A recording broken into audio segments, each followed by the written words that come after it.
Não adianta você procurar Deus falando através de profecias. Já estão aqui. Agora, nestes últimos dias, o texto é tão presente que dá para a gente atualizar os textos como se fosse hoje. Dá para você usar o texto como se fosse o texto escrito hoje. Mas agora, de que forma que ele fala? Ele fala através ou por meio do seu Filho. Mas quando nós não entendemos a palavra de Deus, nós corremos o risco de usá-la de forma manipulativa. Porque o diabo, ele conhece a palavra. O texto bíblico vai dizer que o diabo, ele é crente. Sim ou não? Então o texto da Bíblia fala que ele crê, e ele faz uma coisa que às vezes muito cristão hoje não faz. Fala que ele crê e estremece, não é isso? Treme.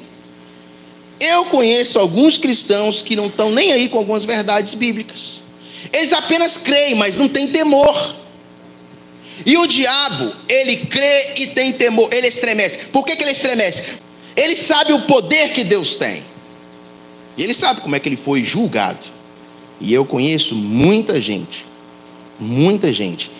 ferida, machucada, porque disse, acreditou numa palavra usada nas escrituras, ipsis literis, mas de forma manipulativa.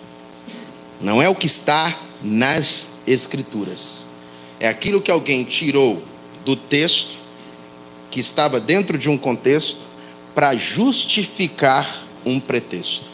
E nós sabemos que todo texto tirado de um contexto para justificar um pretexto é heresia. Charles Spurgeon se torna um profeta com relação a isso, pelo menos uma voz profética, quando ele disse que havia chegado um tempo em que as pessoas ou os pastores se preocupariam e estariam entretendo bodes, porque somente bodes conseguiria atentar para uma performance dessa, porque evangelho não é performance. O evangelho é puro simples, meu irmão. Nós é que complicamos. Nós querendo ajudar Deus é que complicamos. Mas o evangelho, ele é simples. Ele é uma pessoa que quer ajudar outra pessoa e quer falar das coisas do reino. Em indo, pregue o evangelho. Ou seja, é naquilo que eu estou fazendo.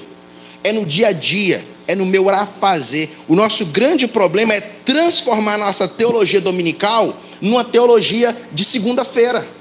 Numa teologia em que eu vou falar de Cristo através da minha vida. Eu não preciso abrir a Bíblia no meu trabalho, na minha escola, para falar que eu sou cristão.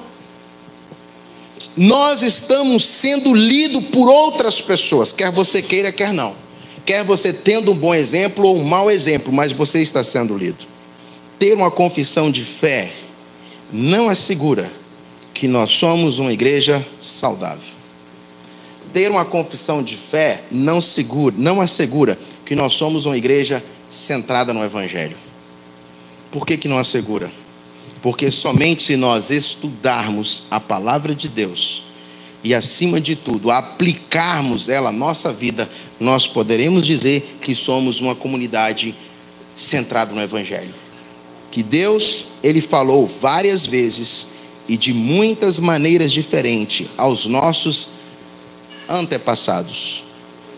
É por isso que aqui vale a gente prestar atenção nessas duas partes em que o escritor dos Hebreus está nos comunicando. Que Deus falou no passado e que Deus continua falando. Sabe qual que é o problema nosso? Nós criamos um Deus na nossa cabeça, inclusive um Deus mitológico, e que a gente espera que ele fala, mas com aquela voz tipo assim, Moisés.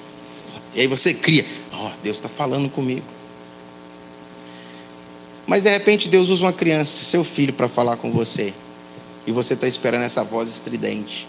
Deus está usando um amigo para falar com você. Deus está usando a sua esposa para falar com você. Você que é cabeça dura e não ouve. Às vezes está usando o marido também para falar com a esposa. Por que não?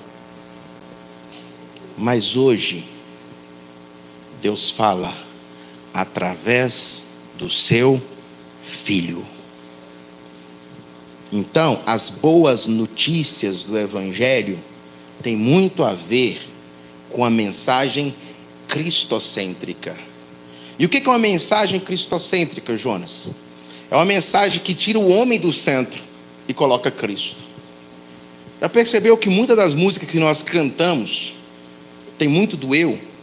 Não existe evangelho, não existe conversão, irmão, sem entendimento. Não existe compreensão das Escrituras, não existe só a Escritura, se não houver entendimento. Aliás, Paulo fala que o nosso culto ele tem que ser racional, com entendimento, não é emoção. Eu não senti hoje, sabe? O louvor não estava bem não, porque eu não arrepiei, era para ter sentido. Desculpa, eles escolheram as músicas para louvar a Deus, não para te agradar. As músicas que nós cantamos são para louvar a Deus. Pode ser que você não tenha um arrepio. Somente quando nós atentarmos para essas verdades, nós podemos dizer que somos uma igreja centrada no Evangelho. E principalmente, um dos motes da reforma está presente em nossa boca, não como um eco, mas como uma voz. Só a Escritura. Eu vejo muita igreja, nessa época principalmente, repetindo esse mote. E às vezes falando de somente as Escrituras, só a Escritura.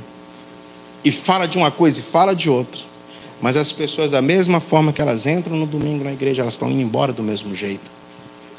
Não tem transformação de vida. Qual foi a última vez que você pegou nas Escrituras e pensou assim: eu hoje vou separar 1 hora do meu dia para estudar a Bíblia, para ler as Sagradas Escrituras?